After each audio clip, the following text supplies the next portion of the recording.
혹시 숟가락이 있는데 밥을 먹지 못하고 있는 분을 보신 적이 있습니까? 또는 물놀이를 하면서 튜브를 가지고 있는데 그 튜브를 가지고 있으면서도 물에 빠져 허우적거리는 사람은 보신 적이 있나요?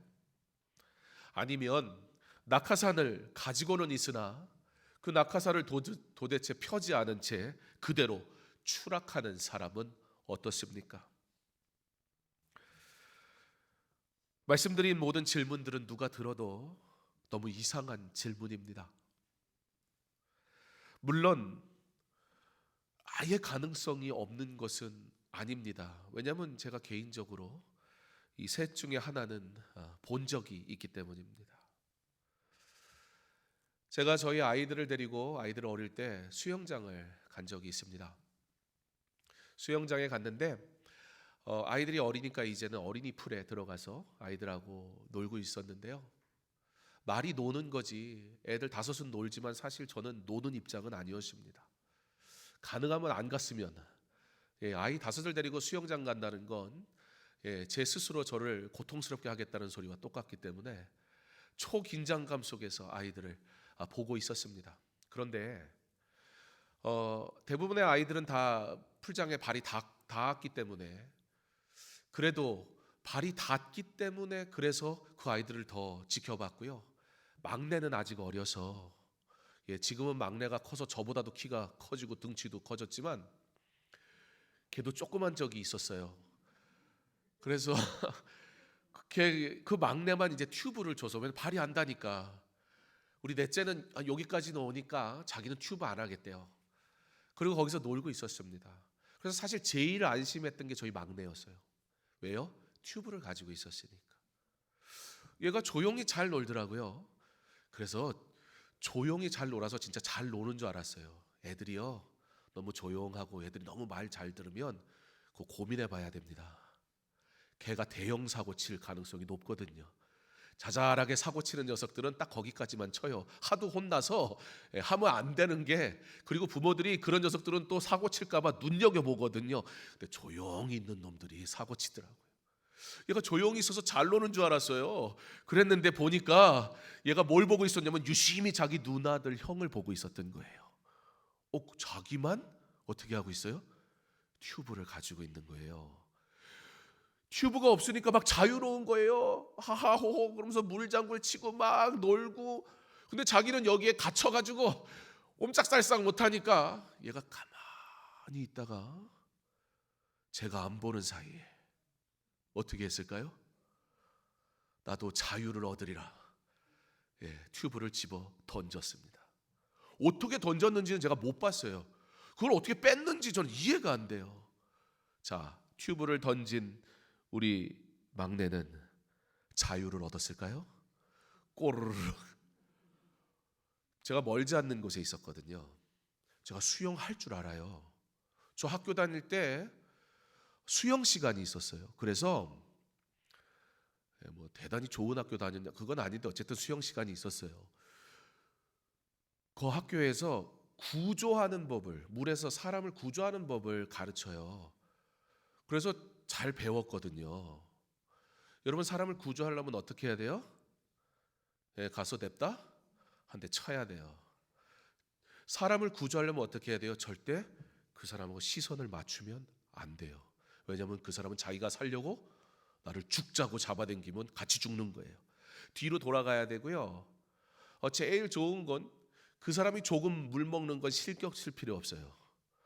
그러나 그 사람을 구조하기 위해서 두 가지 방법이 있습니다. 하나는 이렇게 둘러매고, 이게 가장 빨리 나올 수 있고 쉽게 나올 수 있는 방법. 근데 이렇게 되면 이 사람이 잡아당길 가능성이 있어요. 그래서 그 사람이 이렇게 뜨게 하고 그 밑으로 들어가서 그 사람의 머리를 이렇게 잡고 같이 누운 상태에서 발로만 헤엄쳐서 끌고 나오는 방법이 있어요.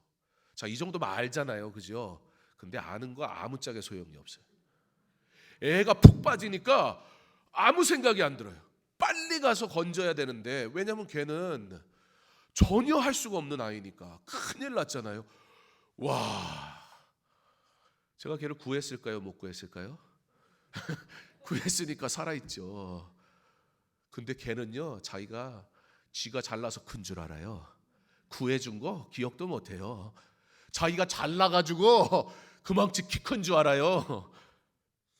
은혜는 베푼 사람만 기억하지 받은 사람은 맨날, 그리고 하나님 앞에 하나님 나한테 뭐 해줬는데요 그러잖아요 우리. 아쉬울 때만 하나님 찾으니까. 튜브를 집어던지니까 다 필요 없어요. 꼬르르 빠져버리더라고. 아 그래, 우리는 몰라서 또는 우리는 우리의 욕망 때문에 분명한 상식도 집어 던지더라. 아이들만 그럴까? 내 눈에 즐거움이 보일 때, 내 눈에 기쁨이 보일 때, 내 눈에 보기에 저것이 자유라고 생각될 때 우리는 우리를 위해 주어진 생명줄도 놓아버리더라. 물론 그래도 사실 여러분들에게 드린 이 질문은 조금 이상한 질문이긴 해요. 숟가락이 없는데 밥 못 먹는 사람 무슨 생각이 들어요? 그런 녀석은 굶겨야 돼.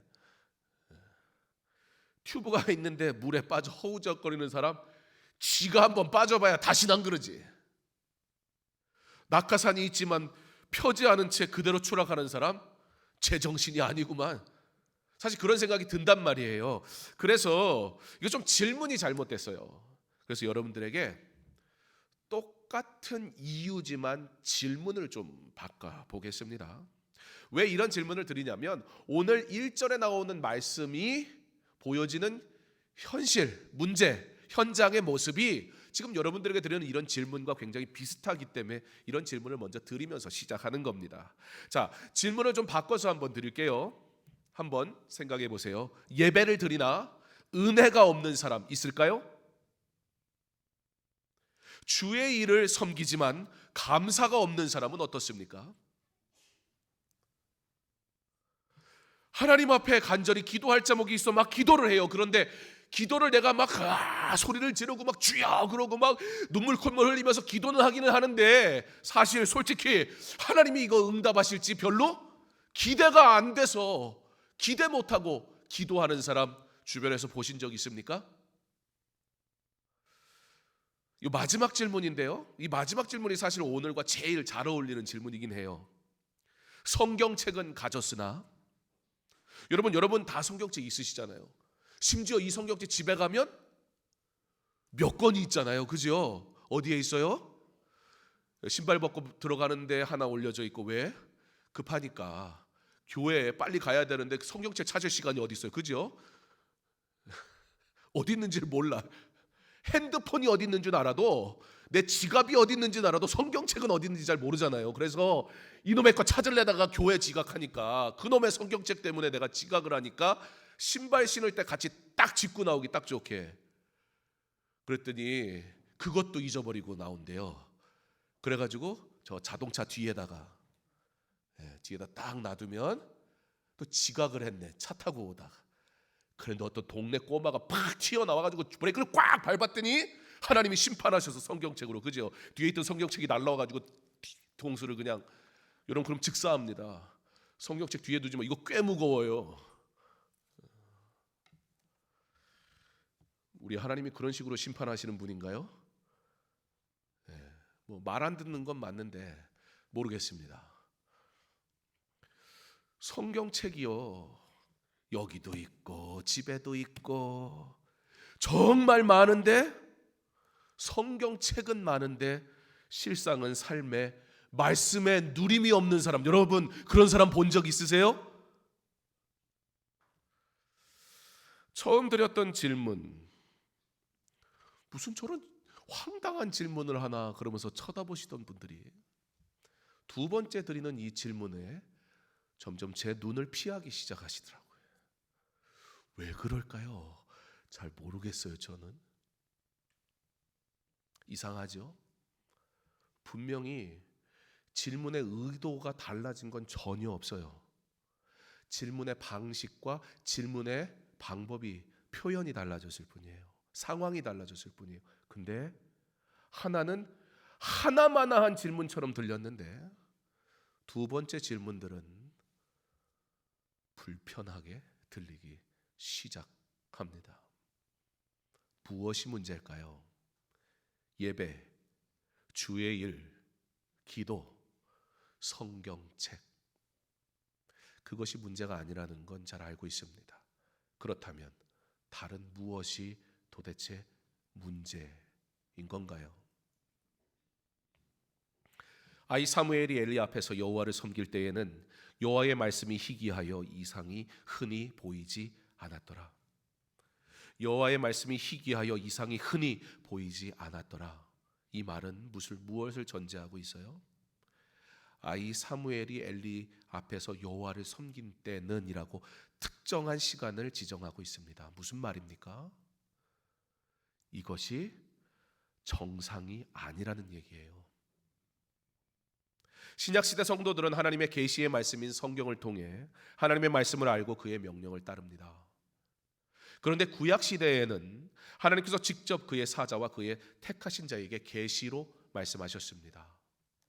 그러므로 구약시대에 하나님의 음성을 듣는다는 것은 굉장히 중요한 일이었고요, 또 흔한 일이었습니다. 당연한 일이었단 말입니다. 구약시대예요. 그런데 사사시대에는 하나님이 계시지만 하나님이 계신데 하나님의 음성을 들을 수 없는 이상한 시대. 하나님이 문제인가요? 심지어 하나님께서 말씀하시는데 그 말씀이 하나님의 말씀인지 깨닫지 못하는 시대, 엘리 선지자가 3번이나 가도록 사무엘이 저를 부르셨습니까? 라고 질문했더니 아니야, 가서 자 그러잖아요. 왜요? 그가 하나님의 음성을 듣고 그가 하나님의 뜻을 알아 그가 이스라엘 백성에게 하나님의 말씀을 가르쳐야 할 자였음에도 불구하고 그가 하나님의 음성을 듣지 못하고 살아가니 사무엘에게 말씀하시는 하나님의 음성인지 깨닫지 못하고 오히려 사무엘에게 가서 자라, 영적으로 얼마나 무지한 때였는지 우리는 오늘 본문 말씀을 통해 본단 말입니다. 그러한 그들이 삶의 문제는 여전히 하나님을 찾았습니다. 자신이 원하는 일에는 하나님이 불편하고 귀찮았지만 이웃의 침략, 전쟁 이런 것들로 괴로운 삶에 대해선 하나님이 좀 어떻게 해주셨으면 하는 마음이 있었습니다. 그러다가 그들이 눈을 들어보니 자기 나라는 사사들이 있는데 주변 나라들은 왕이 있습니다. 그래서 우리도 다른 나라들처럼 왕이 있었으면 좋겠습니다라고 필요성을 느끼게 되고 요청하게 됩니다. 사무엘이 사실 이거 거절하거든요. 안 돼 그러거든요. 사무엘이 심지어 하나님 앞에 가서 하나님, 이 백성들이 왕을 달라고 합니다. 어떻게 이럴 수가 있습니까? 너무 속상합니다. 그랬더니 하나님이 사무엘에게 야, 속상해하지 마라. 그들이 너를 무시하는 게 아니고 나를 무시하는 거야 라는 말씀을 하시거든요. 자, 이렇게 되다 보니까 우리가 무슨 생각을 하게 되냐면 이스라엘 백성들이 왕을 필요하다고 요구하면 안 되는데 지금 요구하고 있구나, 그렇게 생각이 든단 말이에요. 그럼 어떤 결론에 도달하게 되지요? 여러분, 나중에 왕이 생깁니까 안 생깁니까? 왕이 생겨요.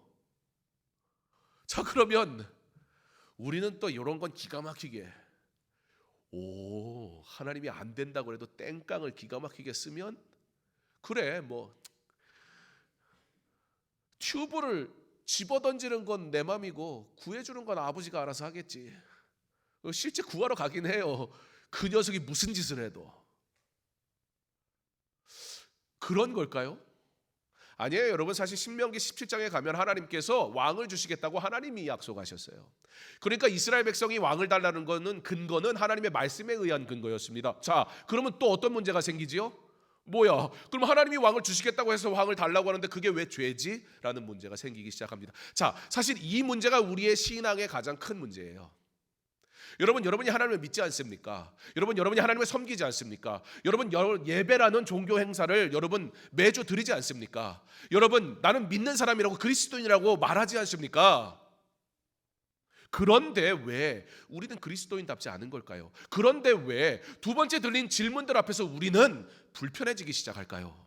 사실 우리가 그리스도인이라면, 우리가 하나님의 백성이라면 두 번째 드렸던 질문들이 매우 이상하게 들려야 돼요. 하나님 앞에 예배를 드렸는데 은혜가 없어? 주의 일을 하는데 감사하질 않아? 기도를 하면서 전혀 기대를 안 해? 성경책은 갖고 있는데 이 안에 있는 말씀을 읽지 않는다고? 무슨 그런 그리스도인이 다 있어? 이래야 정상인데 그렇지 않아요. 왜요? 오늘 그 모습이 이스라엘 백성이 왕을 요구하는 모습과 딱 닮아 있단 말입니다.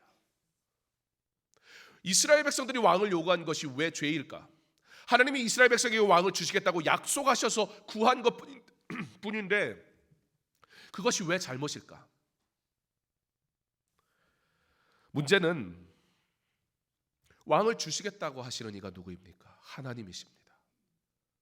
주시겠다고 하시는 이에게 어떻게, 누구를, 언제 줄지 결정권이 있는 것 아닙니까? 근데 이스라엘 백성들은 지금 뭐만 생각하고 있는 거예요? 하나님이 주시겠다고 했잖아요. 딱 그것만 갖고 오는 거예요. 어떻게? 내가 원하는 때. 누구를? 내가 원하는 사람. 언제? 내가 요청하면. 하나님이 말씀하신 왕은 하나님의 영광을 위해 하나님이 기뻐하시는 왕이 세워져야 되는 겁니다. 또한 하나님께서 약속하신 왕은 다윗과 같이 신정 정치, 하나님을 진정한 왕으로 모시는 자로서의 왕을 세우는 것이었습니다. 그래서 하나님께서 왕을 세우실 때에 왕이 해야 될 것 한 가지를 말씀하셨고요. 그리고 왕이 하면 안 되는 것 세 가지를 말씀하셨습니다. 왕이 하면 안 되는 세 가지, 이건 예배 끝나면 에스라 성경상책 구약 끝난 분들한테 가서 물어보세요. 다 가르쳐 드렸으니까. 그분들이 안 가르쳐 주면 몰라서가 아니라 나는 애써 배웠는데 너도 배워라, 그런 거니까 다음에 신청하십시오. 이렇게라도 홍보를 해야. 한 가지 하라고 하신 게 있어요. 그게 뭐냐면, 너는 왕이 되면 너는 네 옆에 무엇을 두고? 나의 율법서를 두고. 왕은 어떻게 정치한다? 하나님의 말씀으로. 그러므로 이스라엘의 왕은 하나님의 말씀이 이렇게 말씀하십니다. 하나님이 기뻐하시는 것이 이것입니다.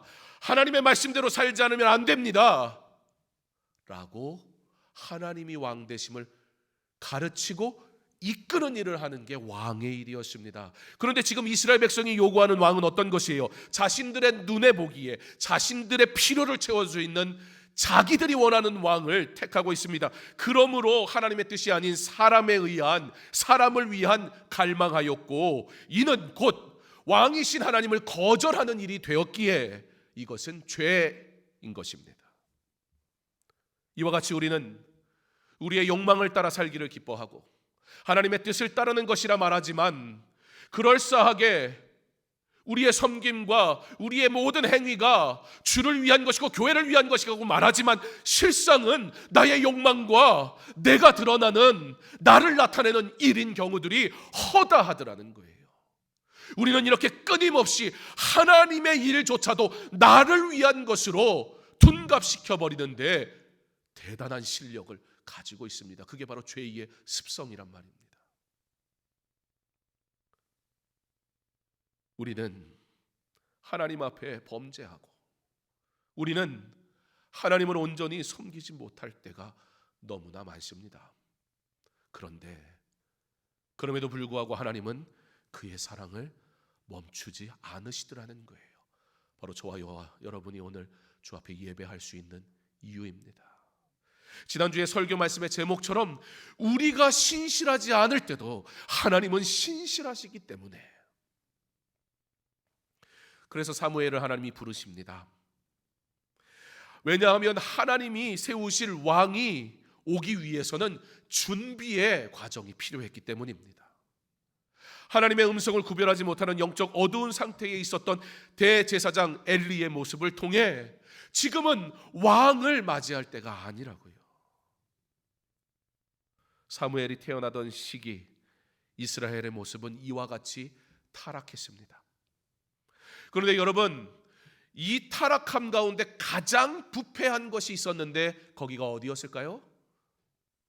영적으로 어두운 때, 부패한 때, 가장 부패한 곳이 있다면 어디일까요? 바로 성소였습니다. 세상이, 이스라엘 백성들이 하나님의 말씀으로 돌아오지 않고 하나님을 하나님으로 섬기지 아니하고 하나님 옆에 온전한 제사를 드리지 아니하며 하나님의 뜻에 순종하지 않았던 이유는 말씀의 부재 때문이었습니다. 그 말씀은 성소를 통해 나오는 것이었고, 구약시대에 하나님의 말씀은 하나님께서 친히 그의 사사에게, 제사장에게, 하나님의 사람에게 특별히 계시하심으로, 말씀하심으로, 깨닫게 하심으로 돌아오라, 회개하라, 나에게 나오라 선포하셨단 말입니다. 그런데 그들이 하나님의 음성을 듣지 못합니다. 하나님의 음성을 듣지 못하니 그들이 전할 말씀이 없습니다. 하나님의 말씀을 전하지 못하니 온 이스라엘이 부패하더라는 겁니다. 그러므로 그 부패의 시작은 어디였습니까? 바로 성소였습니다. 사랑하는 성도여, 이 시대의 부패함을 볼 때에 우리의 모습을 먼저 돌아보는 긴박감이 있기를 간절히 소망합니다. 이 시대의 교회는, 하나님은 저와 여러분 한 사람 한 사람을 교회라 말씀하시는데, 이 신약 시대에 교회된 저와 여러분 한 사람 한 사람은 우리는 거룩한 하나님의 백성으로 구별하며 살아가고 있습니까? 성소가 부패하니 온 이스라엘이 부패했습니다. 이 시대의 문제 앞에 저들의 죄악이 죄가 아니라는 말이 아닙니다. 그러나 우리도 못지 않다라는 얘기예요. 그런데 이 세상의 죄악은 비판하면서 나의 부정함과 나의 열심 없는가, 나의 욕망을 드러내는 주의 이름으로 나를 위해 사는 이러한 행위조차도 도무지 깨닫지 못하고 회개하지 못하는 우리의 모습은 전혀 돌아보지 못하는 이 시대, 이 교회가 어떻게 세상을 변화시킬 수 있겠습니까? 성소의 부패는 온 이스라엘의 부패가 되어버리고 말았습니다. 실제적으로 어떻게 했냐면, 엘리 제사장은 제사장이지만 동시에 사사와 같았습니다. 여러분, 우리가 사사기를 계속해서 봤는데요, 사사의 특징이 무엇이었습니까? 전쟁이 나면 사사는 가장 앞서서 전쟁을 싸우는 사람이었으며 용사였단 말입니다. 엘리 제사장과 함께 그 두 아들들도 제사장과 사사의 직무를 아버지와 함께 감당했습니다. 그래서 전쟁이 났을 때 그 두 아들이 전장에 나가게 되는 거예요. 그런데 여러분, 그들이 전쟁에 나갈 때 어떻게 나갔는지 혹시 기억하십니까? 그들이 전쟁에 나가야겠는데 두려운 겁니다. 여러분, 그래서 아는 것만 있으면 가장 심각한 문제에 봉착할 수 있습니다. 차라리 모르면 실수라도 안 해요. 그런데 알기만 하고 내 심령이 하나님 앞에 온전히 드려지지 않은 섬김은 자칫하면 굉장히 난폭해질 수 있단 말입니다. 왜요? 아니까, 봤으니까. 엘리의 두 아들들이 전쟁에 나가기 위해서 찾다가 뭘 가지고 나가냐면 법궤를 들고 나갑니다. 이 일로 인해서 엘리 제사장의 가문은 제사장의 가문에서 완전히 사라지게 됩니다. 하나님께서 진노하셨단 말입니다. 자, 그런데 여러분, 그러면 법궤를 들고 가는 것이 잘못입니까?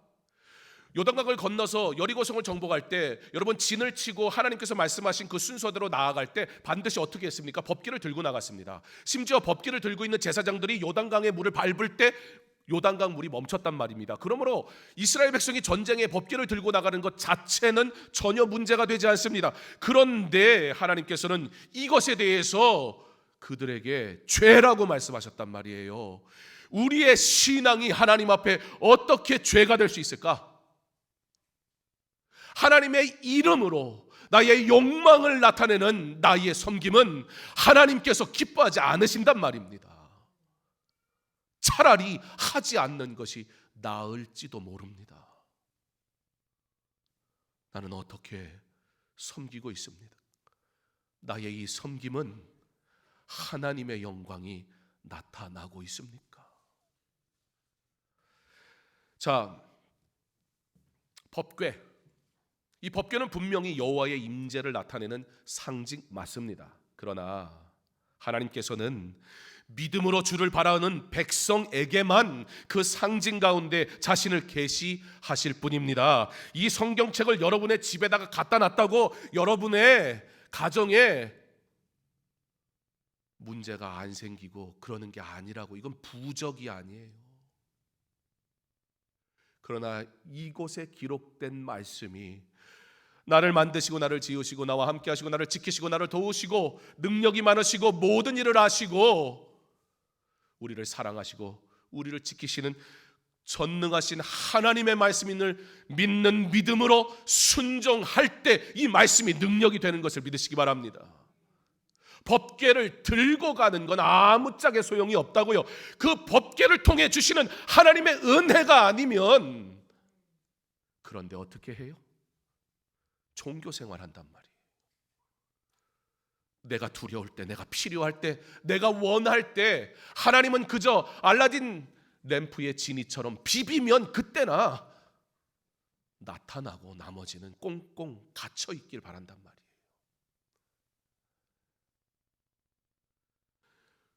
그러므로 엘리의 두 아들들이 법궤를 가지고 나아가길 원했다면, 이 법궤를 통해 하나님이 주시는 전쟁의 승리를 맛보기를 구했다면 먼저 그들은 하나님 앞에 처절하게 회개의 기도를 했어야 합니다. 회개하지 않은 채 거룩한 척은 할 수 있단 말입니다.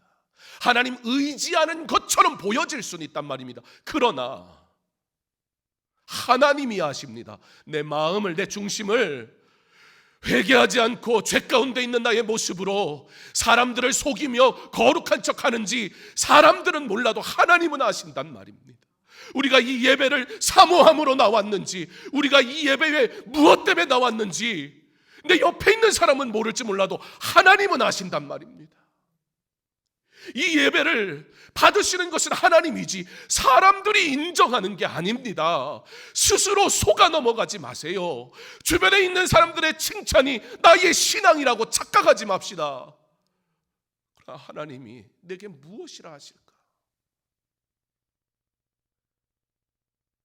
이스라엘 백성들이 하나님이 그들에게 승리 주시길 원했다면 그들에게 필요한 것은 법궤가 아니라 하나님 앞에 온전한 회개였습니다.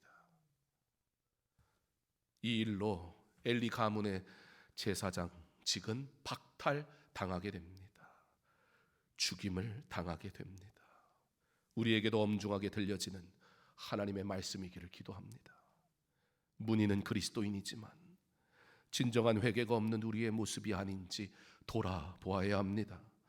외형은 교회이지만 오히려 거룩함을 외면하고 우리의 거룩한 직무를 더럽히는 모습은 없는지 돌아보아야 합니다. 순종이 제사보다 낫다고 하신 말씀의 의미가 무엇인지 깨달을 수 있기 바랍니다.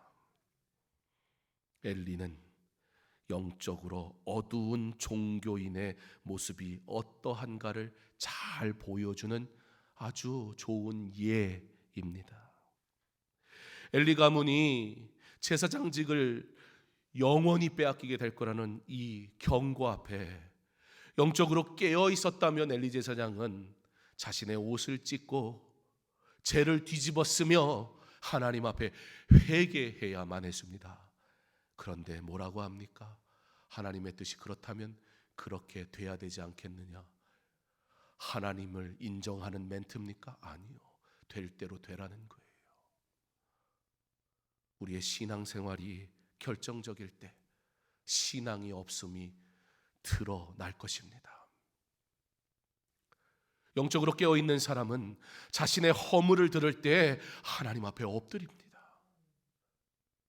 그러나 엘리는 하나님의 뜻이 그렇다면 내가 어떡하냐고 오히려 포기해버립니다. 하나님을 마치도 자비도 사랑도 없는 흉악한 자처럼 만들어버렸습니다. 자신의 아들들도 회개시키질 않습니다. 사사시대의 어두움을 잘 보여주는 모습입니다. 예, 그때는 왕을 구해야 할 때가 아니었습니다. 왕을 구하기 위해 준비해야 하는 때였습니다. 우리 은혜는 구하지만 여러분, 은혜 받을 준비는 하십니까?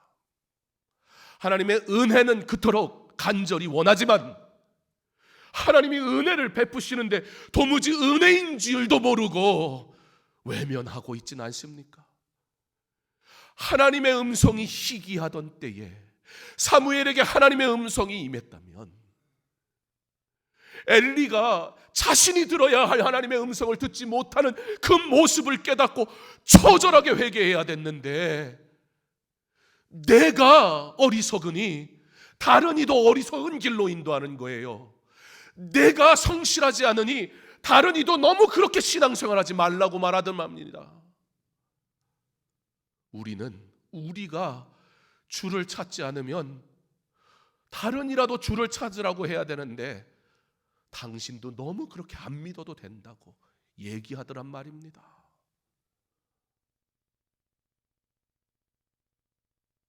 하나님의 음성을 들은 지 너무 오래된 엘리는 사무엘이 저를 부르셨습니까? 자기가 부른 적이 없다면 그 누구도 없는 건데 깨달아야 하는데 가서 잠이나 자래요. 3번이나 그랬잖아요. 3번째에 아차 싶은 거예요. 만약이 뭡니까? 하나님 앞에 엎드려야 되는데 만약에 또 부르시거든, 그때는 이렇게 얘기해라. 주의 종이 여기 있습니다. 자기 스스로 주의 종이길 포기합니다. 신앙생활 주의 뜻대로 하려고 몸부림치고 있습니까? 아니면 다른 이들도 허물어뜨리고 있습니까? 은혜를 아무리 구하도 주시는 은혜를 은혜로 받을 수 없다면 어찌합니까? 그러면 내게 주시는 은혜를 누리는 자 되게 하옵소서 구하는 게 아니라 깨닫지 못하니 언제 내게 은혜를 주셨냐고 항변할 뿐입니다. 그러나 우리의 무지함과 관계없이 하나님은 여전히 일하시더란 말입니다. 그렇기에 마치 세례 요한이 그리스도의 오심을 예비한 것처럼 하나님께서는 사무엘을 보내셔서 이스라엘 백성으로 하여금 하나님께로 돌아가게 함으로써 주께서 세우시는 왕을 맞이할 준비를 시키십니다. 신약 시대에 사는 우리는 더 이상 제사장을 통해 하나님께 나아가지 않습니다. 여러분이 예배하는 일에, 여러분이 기도하는 일에 저라는 사람을 통해야만 되지 않는다고요. 그런 필요가 없다고요. 언제든지 하나님 앞에 무릎 꿇으십시오. 주의 은혜를 구하십시오. 주 앞에 엎드리십시오. 그렇다면 하나님께 직접 기도할 수 있는 시대의 성도인 나는 진정으로 하나님께 기도하며 나아가고 있습니까? 나는 하나님께 기도함으로 그가 행하실 놀라운 일들을 기대하고 있습니까?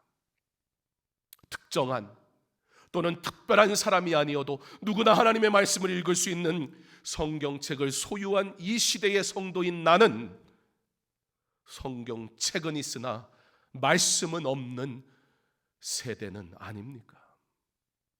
성막과 구약의 성전이 아니라 만인 제사장 시대에 누구나 언제나 주의 전에 나와 예배할 수 있는 이 시대의 성도된 나는 예배를 사모함으로 주의 전으로 나오기를 기뻐하는 삶을 살고 있습니까?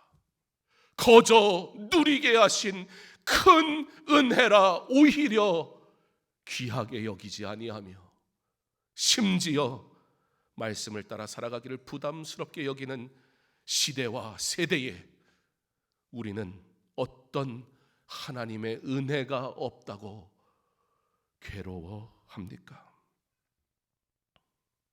나야말로 숟가락이 있어도 먹지 못하고 튜브가 있어도 빠질 뿐이고 낙하선을 가졌건만 한없이 곧 죽음을 앞둔 추락하는 자와 같지는 않습니까?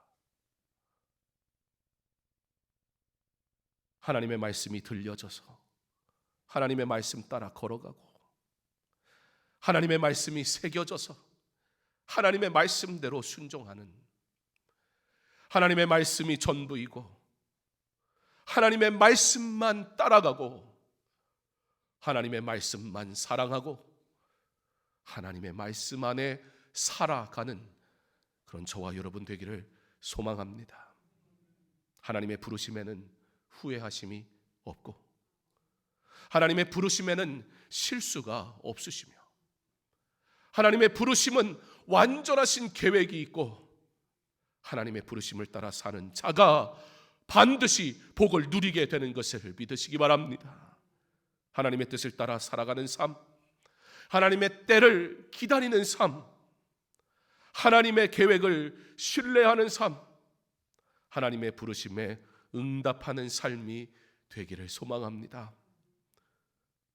그리고 이 시대에도 하나님은 그 하나님의 진리의 말씀을 선포하고 삶으로 살아내서 나타낼 하나님의 사람을 선지자 사무엘을 부르시듯 하나님께서는 하나님의 뜻을 이루기 위해 하나님의 때에 하나님의 사람을 부르십니다. 그 부르심에 응답할 수 있도록 영적으로 깨어있는 자 되기를 바랍니다. 주께서 부르시는 자 내가 되기를 원합니다. 지금 이 시대에도 하나님께서는 그의 계시의 말씀인 성경을 통해 성도에게 친히 말씀하십니다. 어서 은혜의 말씀으로 돌이키어 하나님의 부르심에 응답함으로 오직 하나님의 영광을 위해 살아가는 주의 자녀 될 수 있기를 주님의 이름으로 축원합니다.